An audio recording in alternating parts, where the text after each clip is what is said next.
Salut à tous, vidéo un peu spéciale aujourd'hui. Je voulais revenir sur des trucs pour la prochaine saison, parce que je sais pas trop si on peut appeler ça des infos, des indices ou de l'intox carrément, parce que c'est encore des choses à prendre avec des grosses pincettes. C'est pour ça que j'ai envie de fourrer tout ça dans cette vidéo pour le moment. Donc vous l'avez compris, on n'est pas vraiment sur un point actu habituel, on est peut-être plus sur un petit hors-série. Allez, on va appeler ça comme ça. Donc le truc, c'est qu'on voit souvent des petites choses à propos de la série circuler à droite à gauche, et pas moyen de démêler le vrai du faux la plupart du temps. Même si parfois ce sont les acteurs eux-mêmes qui apportent une information. Moi je dis, rien ne vaut une déclaration des duffers ou alors de Netflix. Des indices donc que j'avais volontairement laissés de côté, même si vous aviez été nombreux à me solliciter par rapport à ça. Et du coup, il est temps de revenir là-dessus.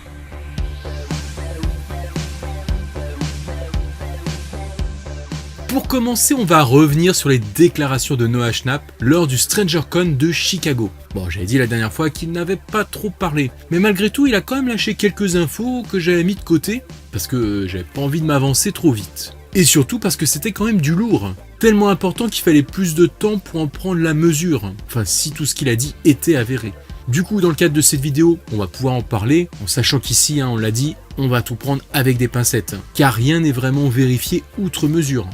Ainsi, au détour d'une question, l'acteur s'était beaucoup avancé, peut-être même un peu trop avancé pour la prochaine saison. Pour lui, Eleven et Will se retrouveront isolés du reste du groupe.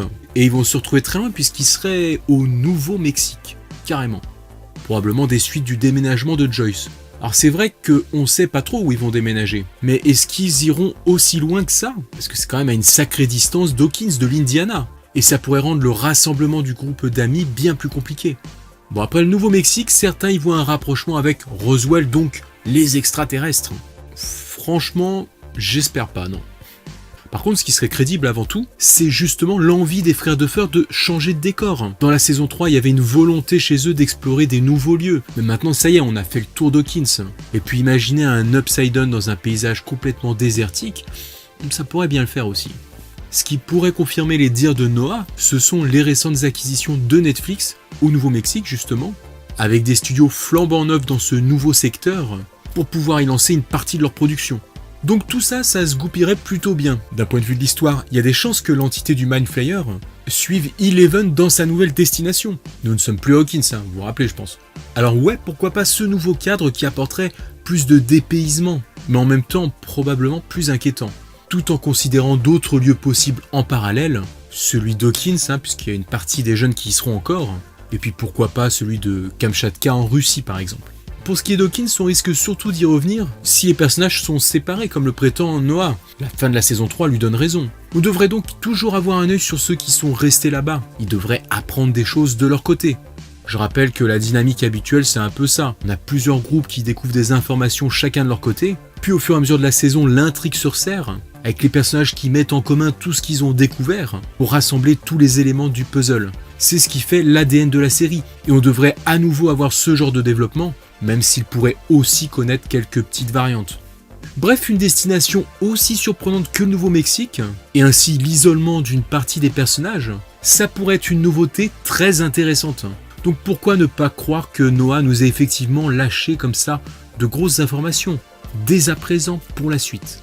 L'acteur s'est aussi avancé à dire qu'il y aurait plus d'épisodes dans la prochaine saison. Mais bon, là quand même c'est encore un peu prématuré, surtout que pour la saison 3, les showrunners s'étaient aussi avancés comme ça avec 9 épisodes, alors que finalement ils n'en produiront que 8. Le nombre d'épisodes exact reste compliqué à savoir à l'avance, mais il se pourrait bien par là que l'histoire soit plus longue à développer. Donc voilà, entre taquinerie infondée de la part de l'acteur ou alors véritable révélation, difficile de donner une valeur ferme à ses propos pour le moment. Toutefois, cette idée semble parfaitement réalisable dans la série. J'ai même envie de dire que ce serait cool à voir. Et de toute façon, le début du tournage devrait immédiatement nous confirmer ou non cette nouvelle destination.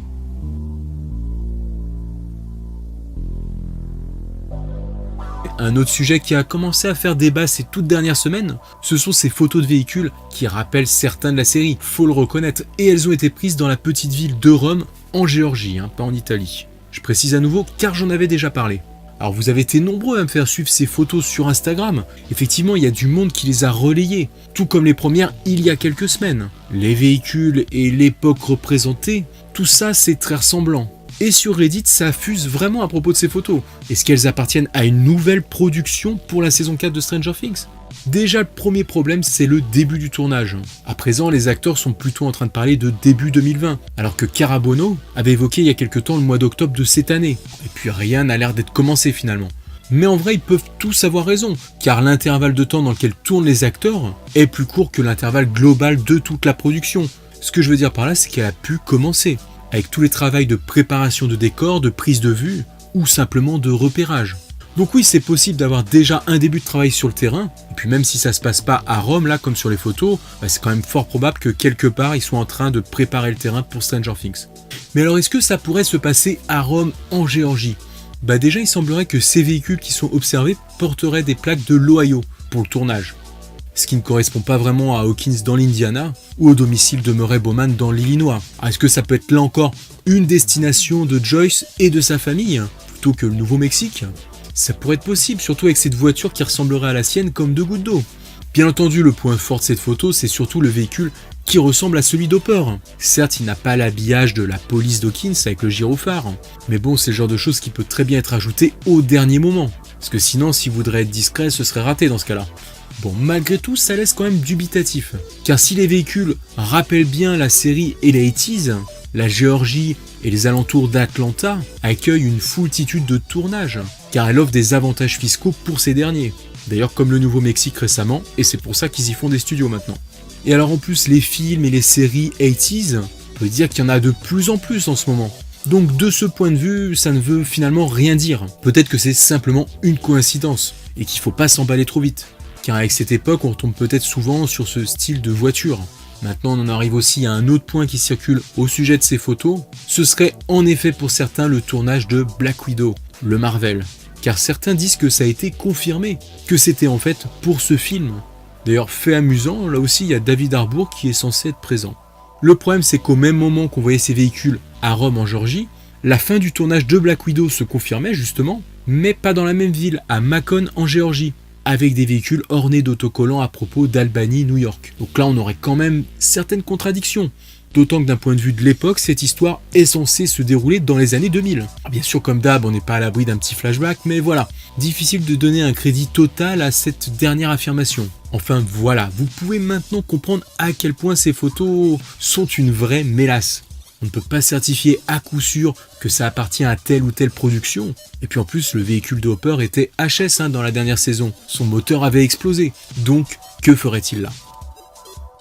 Voilà, en tout cas, ce qui est sûr, c'est que quand nous aurons des vraies photos garanties du tournage, avec les acteurs dessus ou quelque chose vraiment d'évident, ça restera beaucoup plus probant. Il faut jeter un œil sur tout ce qui circule, mais attention à pas s'enthousiasmer trop vite non plus, comme le font certains articles, enfin surtout dans leur titre.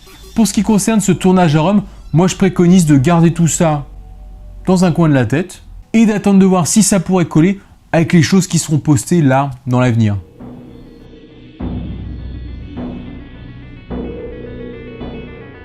Pour ce dernier point sur lequel je voulais revenir vraiment brièvement, pas besoin de rentrer dans les détails, un petit retour en arrière sur le teaser, voilà, sur cette image qui circule pas mal, vous avez peut-être vu. Bon alors franchement on n'y voit pas grand chose, c'est au moment où il y a les flashs, quand le titre se transforme en upside down. Et donc là, un peu comme une sorte de négatif de photo, certains pourraient y voir Hopper en personne. Alors franchement, moi je veux bien, moi je suis le premier à bien vouloir même, j'ai envie de dire. Mais là, ça paraît quand même vachement compliqué. Ok, on voit bien sa cabane avec la lumière éclairée, mais pour voir carrément le chef de la police, je pense qu'il va falloir beaucoup d'imagination. Alors après, attention, je suis bien d'accord que cette partie-là, ça pourrait ressembler à des jambes à la limite. Et plus je les vois, et plus je me dis que ça ressemble à des jambes au final. Mais est-ce que c'est pas parce que je commence à me conditionner par rapport à cette idée ? Et de là, avoir une silhouette complète, en plus au point d'affirmer que ce serait Hopper, ça me paraît un petit peu hasardeux. Bon, oui, je pense qu'on est nombreux à vouloir qu'il survive. Et d'ailleurs, on a pas mal d'autres indices qui vont dans ce sens depuis la fin de la saison 3. J'y reviens presque toutes les semaines parce qu'on en trouve des nouveaux. Après, est-ce que l'avenir nous donnera raison ? Attends, j'ai vraiment écrit ça ? Mais bien sûr que l'avenir nous donnera raison. Bon, bien sûr, je plaisante, j'ai pas toujours raison.